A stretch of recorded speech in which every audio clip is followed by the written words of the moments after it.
Hey guys, we just wrapped up day 2 of laser and laser radial racing at the San Pedro OCR, and there were a ton of good takeaways from the Vacaros data today. So we're going to dig in and we're going to start with the starts because we've been looking at this starting line distribution and where we should start on the line a little bit. And again, we've got our colored rainbow here that shows density on the line based on the thickness, and then the color represents the outcomes of boats who started in that section of the line. And over here, we have our sliders set to the top 10 by 58% of the way up the first beat. And we can see that as we right off the line here, the blue marker, which is showing us the ideal spot to start, really bounces around a lot for the first 30%, 40% of the race. But then once we get to 40, 45% of the beat, the boats on the right really start to have an advantage. And this has been something that we've been seeing all week, is that the boats who start over here on the right-hand side of the course are able to get out to the right, and that ends up being pretty strong a little ways up the course, maybe because of current advantage or maybe because of a pressure difference from left to right.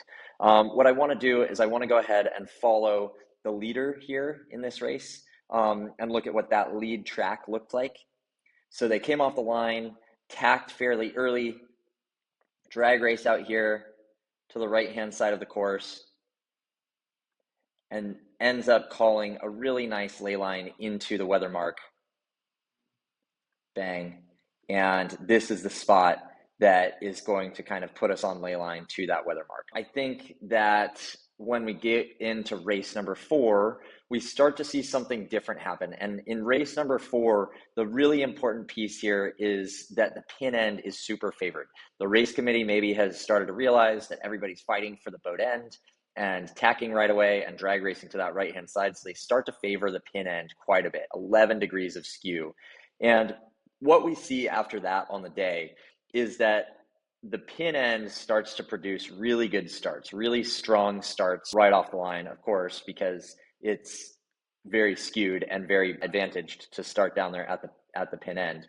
But then the leaders often start to come from these spots in the middle of the line or near that favored third, but in the low density spots. So you can see here that we've got a little higher density actually down near around the pin because people are recognizing like, oh, it's really skewed, we better go start down there. And a little bit less density in the middle of the line. And this starts to produce these big opportunities to start closer to that favored end, but then tack early and kind of put the bow down and get over this right-hand pack. And what we see is that early in the race, all these boats on the left-hand side look pretty good.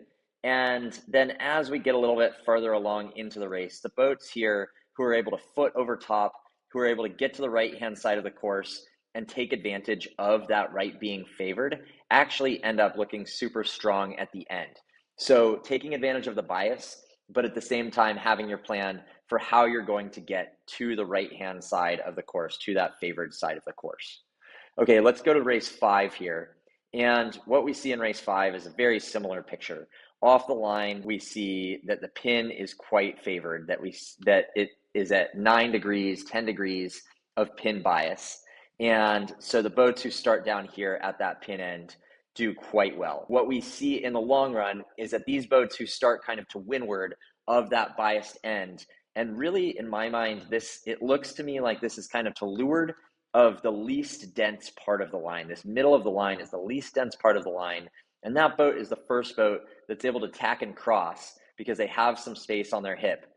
And if we play this through, once again, early on in the race, this whole left pack looks really strong because of that bias. But then this boat that's able to tack out and put the bow down and get over to that right-hand side, take advantage of that favored right-hand side of the course, ends up pulling out on these boats to the left at the very end, can tack and cross, and by calling a really good ley line, ends up leading this race at the top.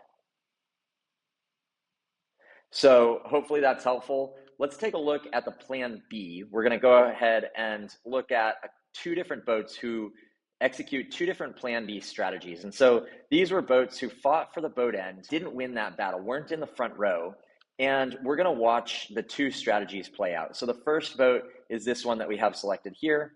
And we're going to watch as they kind of fight to get to this right-hand side of the course, that the fleet believes is favored, that we kind of know is favored from the data, and ends up having to go quite far past ley line in order to survive out there. And you can see the position here is bouncing between the 20s and at the best, maybe 19th.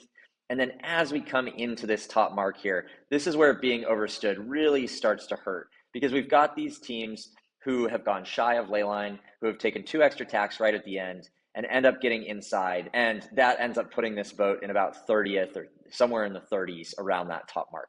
So let's go ahead and back it up. And what we're going to take a look at now is another boat who, from this position here, ends up taking a different plan B approach. And that's this boat right here, who is in a similar position on a similar ladder rung at this point in the race, but doesn't live in this bad air. So very plan C, start in bad air, actively losing boat lengths, and ends up taking this nice little clearing hitch, sails behind these boats, maybe getting lifts off of their sails a little bit, and finds a nice little lane here that is, a great version of this concept that we talk a lot about, the lane you deserve. Not the best lane in the fleet, but one that keeps you alive here.